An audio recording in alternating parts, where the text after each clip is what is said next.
बोले भारत माता की, भारत माता की।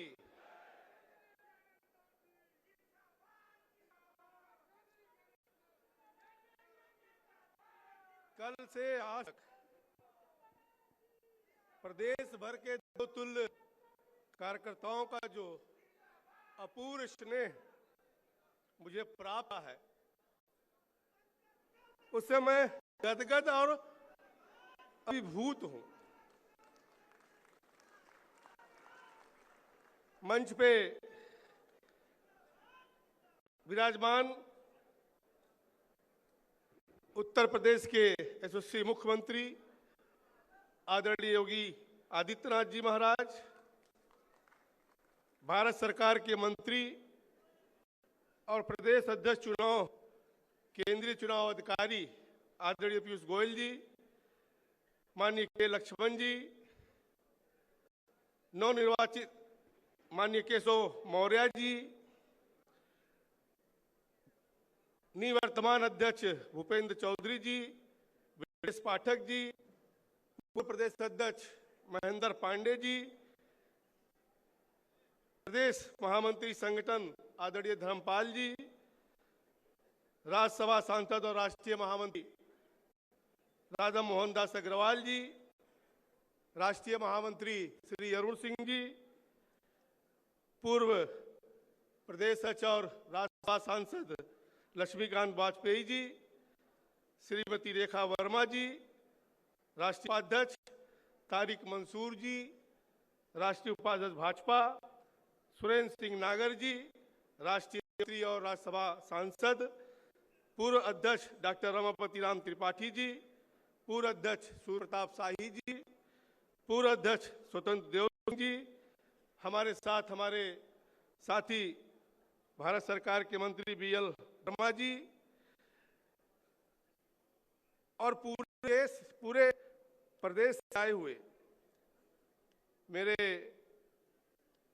प्रिय कार्यकर्ता साथियों, माननीय सांसदगण, माननीय विधायकगण, पूर्व सांसद, पूर्व विधायक, जिला पंचायत अध्यक्ष, मंडल अध्यक्ष, भाजपा के पदाधिकारी, पूर्व अधिकारी और मेरे मीडिया के साथियों, आप सबको मैं सादर प्रणाम करता हूं, आपका वंदन करता हूं, आपका अभिनंदन करता हूं। साथियों, गोमती नदी के किनारे स्थित प्रदेश की राजधानी लखनऊ में आप सभी के स्नेह, उत्साह, रोमांच एवं हार्दिक स्वागत से खुद को धन्य मान रहा हूं। भारत के सबसे बड़े प्रदेश, जिसे भारत की राजनीति का केंद्र बिंदु माना जाता है, ऐसे अपने उत्तर प्रदेश में भाजपा के प्रदेश अध्यक्ष का दायित्व लेते समय मैं रोमांचित हूं, उत्साहित हूं और गौरवान्वित महसूस कर रहा हूं। कार्यकर्ताओं के इस महासंगम के अवसर पर आप सभी कार्यकर्ताओं की प्रेमपूर्ण होना से स्वयं को मैं जोड़ रहा हूं। तब यह भाव और बढ़ गया कि केंद्रीय नेतृत्व ने मुझे कितनी बड़ी जिम्मेदारी सौंपी है। आदरणीय प्रधानमंत्री श्री नरेंद्र मोदी जी, राष्ट्रीय अध्यक्ष श्री जेपी नड्डा जी, गृह मंत्री श्री आदरणीय अमित शाह, रक्षा मंत्री आदरणीय राजनाथ सिंह जी और संघ परिवार का हृदय तल से, हृदय की गहराइयों से मैं धन्यवाद देता हूं कि उन्होंने मुझे मेरे ऊपर भरोसा जताया और मुझे महान दायित्व सौंपा है। साथियों, ये भारतीय जनता पार्टी की लोकतांत्रिक पार्टी में ही संभव है कि वह मुझ जैसे सामान्य कार्यकर्ता को भी एक बड़ी जिम्मेदारी मिल सकती है। हमारी पार्टी में कोई वाद नहीं चलता है, ना परिवारवाद चलता है और ना जातिवाद चलता है। हमारी पार्टी का नेतृत्व किसी खास परिवार को मिलता है और ना ही किसी खास जाति को मिलती है। हमारी पार्टी में कोई भी व्यक्ति कोई भी सक्रिय कार्यकर्ता बड़े से बड़े दायित्व को पहुंच सकता है। इसलिए हम सबको अपनी पार्टी पे गर्व है। साथियों, मैं राजनीतिक जीवन का आरंभ कोई चुनौती मेरा नहीं था, बल्कि एक गलत के सामने हार ना मानने की जिद में हम राजनीति में ऊपर तक आए। मित्रों, हमारे यहाँ समीर सिंह जी बैठे हुए हैं, तमाम हमारे गोरखपुर के लोग बैठे हैं। 1989 में जब सभासद हुआ और सभासद जीतने के बाद डिप्टी मेयर के चुनाव में कुछ कानूनी बाधाएं डाली गई जो एकदम अनुचित था और गलत भी था। अपने समर्थकों के साथ हमने कोर्ट केस किया, सिविल कोर्ट से लोअर कोर्ट से लगा करके और सुप्रीम कोर्ट तक 7 महीने के भीतर हमने वो लड़ाई लड़ करके वहां से विजय श्री लेकर आया और पुणे गोरखपुर का डिप्टी मेयर में बना। और मानिए ऐसा पहला केस होगा, क्योंकि इलेक्शन पिटीशन हम सब जानते हैं कि इलेक्शन पिटीशन होता है, आदमी का कार्यकाल या तो पूरा हो जाता है या तो नया चुनाव हो जाता है। लेकिन ये पहला उदाहरण था कि इस पिटीशन में कहीं ना कहीं इलेक्टेड पर्सन को स्टे भी किया गया था और 7 महीने के अंदर निर्णय भी आया। इसलिए इस राजनीति में आने का मुझे मौका मिला था। मित्रों, साथियों, अगर देखें तो इसके बाद 1991 में भारतीय जनता पार्टी ने मुझे 26 साल के उम्र में 26 साल के उम्र में भारतीय जनता पार्टी ने मुझे महाराजगंज से पहली बार लोकसभा चुनाव लड़ने का आदेश दिया और महाराजगंज का लोकसभा प्रत्याशी बना। और 1991 से लेके आज चुनाव 1991 और 2024 तक 2024 का चुनाव मैंने महाराजगंज को कभी नहीं छोड़ा और न भारतीय जनता पार्टी को कभी छोड़ा। एक ही पार्टी, एक ही संसदीय क्षेत्र में 7 बार सांसद बनने का मुझे आशीर्वाद प्राप्त हुआ है। मित्रों, ये सब संभव हुआ है भाजपा के अथक परिश्रम से, महाराजगंज की जनता की वजह से, अटूट प्रेम एवं भरोसे से माननीय प्रधानमंत्री जी नरेंद्र मोदी जी ने मुझे भारत सरकार में वित्त राज्य मंत्री की जिम्मेदारी दी और इसे मैं निष्ठा एवं कुशलता पूर्वक निभा रहा हूं।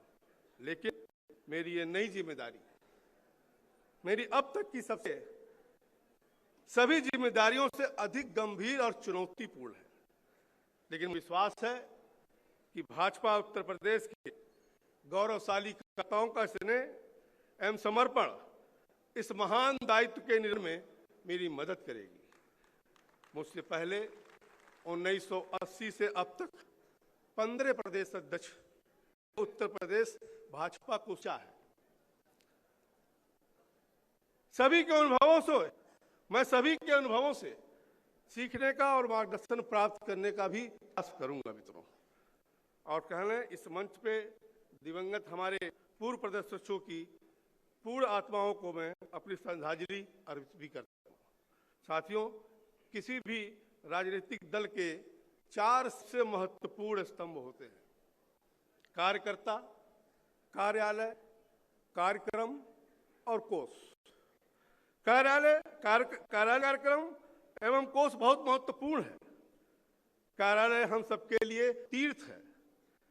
हम पार्टी के लिए राजनीतिक विचारों को देश के अंतर तक पहुंचाते हैं और इन सब के लिए कोष की आवश्यकता होती है। लेकिन इन सब से महत्वपूर्ण है कार्यकर्ता, कि अगर डेडिकेटेड कार्यकर्ता नहीं है तो बाकी चीजें व्यर्थ है।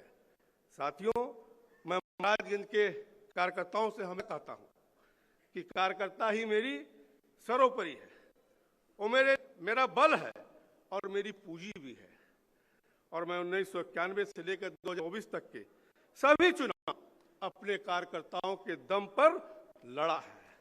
मेरे मन में अपने कार्यकर्ताओं के प्रति बहुत आदर है और आज इस मंच से मैं पूरे प्रदेश के भाजपा कार्यकर्ताओं से कहना चाहता हूं कि आप मेरे लिए सर्वोपरि हैं। आपके लिए लड़ूंगा, अड़ूंगा और लड़ूंगा भी। मित्रों, आपकी बात भी सुनूंगा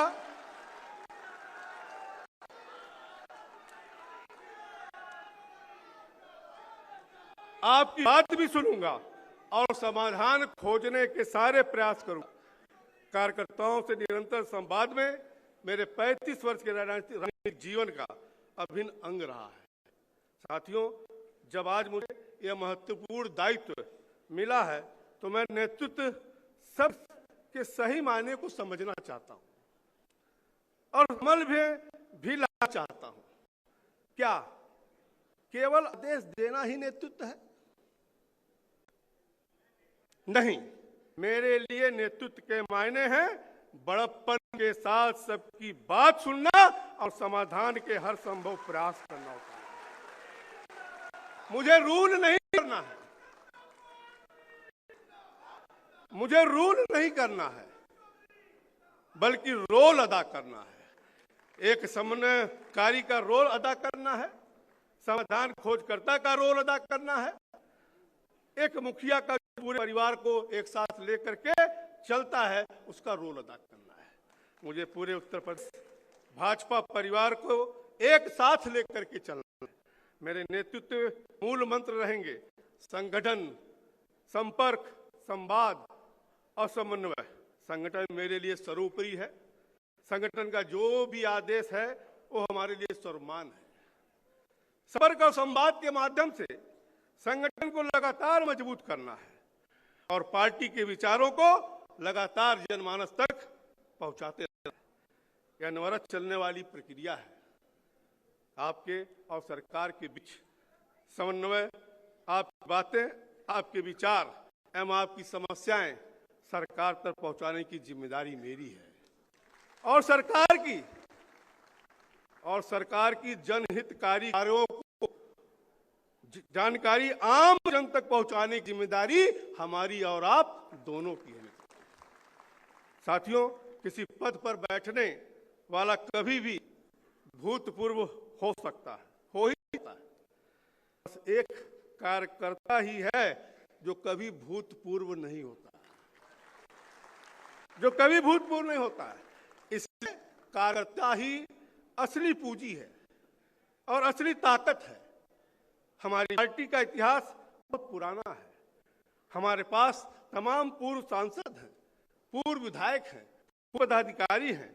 मेरा प्रयास रहेगा कि इन सबके राजनीतिक अनुभव का लाभ पार्टी को मिलता रहे और उनके अनुभवों से पार्टी को समृद्ध होता रहे देखना चाहता हूँ। आज यहाँ पीयूष गोयल जी ने अभी किस प्रकार से देश की गति बढ़ी है, प्रधानमंत्री जी जैसे काम कैसे कर रहे हैं, उसका जिक्र किया है, उसको मैं दोहराना नहीं चाहता हूँ। और माननीय मुख्यमंत्री जी ने भी बताया कि किस प्रकार से उत्तर प्रदेश आगे की तरफ बढ़ रहा है। मैं यहाँ मंच पर उपस्थित सभी आदरणीय स्वजनों से सीखने को आतुर हूँ। मैं आपके सबसे सीखने के आदरणीय सभी मंच के से सीखने के लिए आतुर हूँ और आपसे भी मैं सीखने के लिए निश्चित तौर से आतुर हूँ। क्योंकि साथियों, जहाँ तक एक और इस जिम्मेदारी से रोमांचित और गौरवान्वित हूँ और दूसरी ओर भावुक भी हूँ। ये कल्पनीय पल है। 1989 में पार्षद के रूप में शुरू हुआ ये सफर आज इस पड़ाव तक पहुंचा है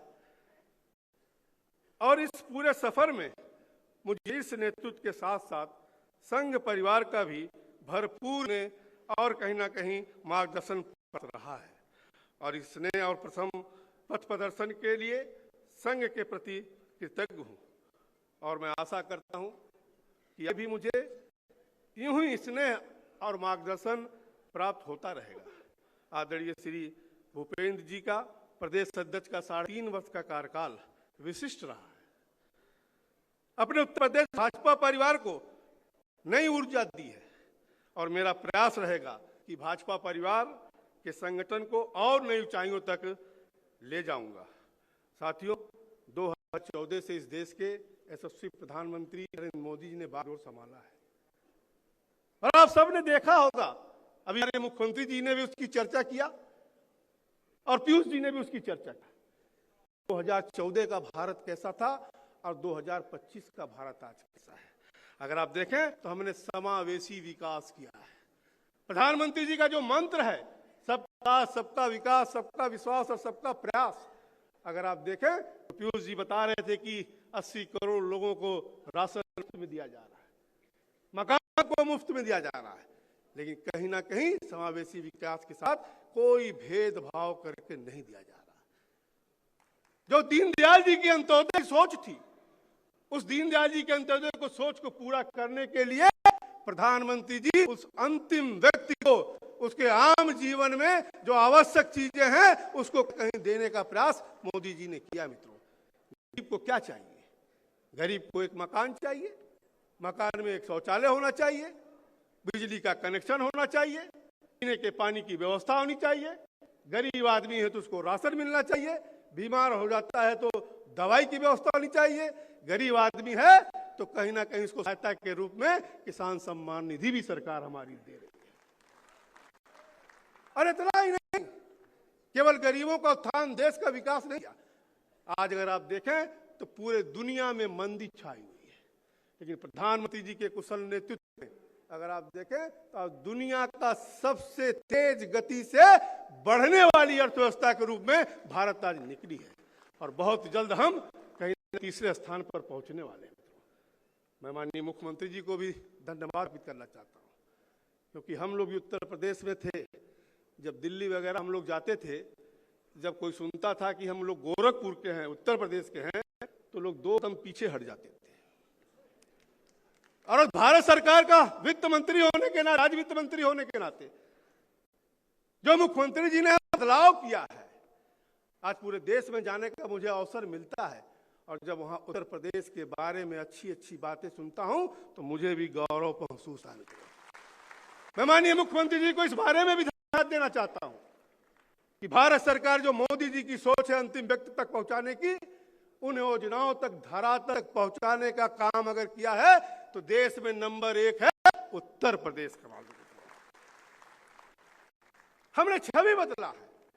चंद्रयान चंद्रमा के साउथ पोल पर कहीं ना कहीं हमने सफल लैंडिंग किया है, जो कि विकसित राष्ट्र भी नहीं कर सके हैं। मित्रों, यही नहीं, अगर आप देखें साथियों, तो माननीय मंत्री जी ने इस प्रदेश का कायाकल्प करने का काम किया है।